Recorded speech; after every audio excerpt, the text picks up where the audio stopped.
Бир заматта оор жоготууга учураган Ысык көлдөгү үй бүлө.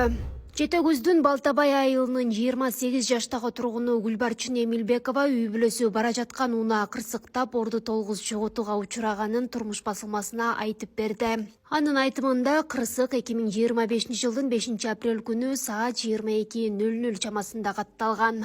Ата энем, иним жана эки сиңдим Ысык көлдөн Карабалта шаарына тажыяга бара жатышып, түнкү саат 22:00 чамасында Кеминге жеткенде жол кырсыгы катталыптыр. Рулда иним ал эми жанында атам отурган. Унаа чимирилип кетип, каршы тилкеге чыгып калып, ошол жактан келе жаткан Mercedes-Benz Sprinter унаасы менен сүзүшкөн. Кагылышуудан унаанын сол тарабы, атам отурган жагы катуу жабыркаган. Атам окуя болгон жерден эле көз жумуптур. Ал эми иним оор абалда болгондуктан түнкү саат 00:00 кийин ал дагы каза болуптур. Унаанын арткы орундугунда апам, ортосунда кичүү сиңдим, четте ортончу сиңдим отурган. Апам оор абалда жандандыруу бөлүмүндө жатканынан улам атам менен инимдин каза болгонун угузган эмеспиз. Кичине жакшы болгондо угуздук, көтөрө албай аябай жаман болду.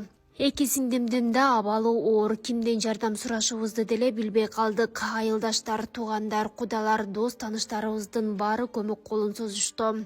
Бирок бир айдан бери дары-дармек жана операцияга топтолгон акча каражатыбыз кетип калды. Үй бүлөдө 5 бир тууганбыз, 4 кыз жана 1 эркек. Атам 58 жашта, иним 23 жашта болчу. Жалгыз эркегибиз каза болуп калды. Инимдин артында 21 жаштагы келинчеги, 8 айлык баласы калды, дейт Гүлбарчын Эмилбекова.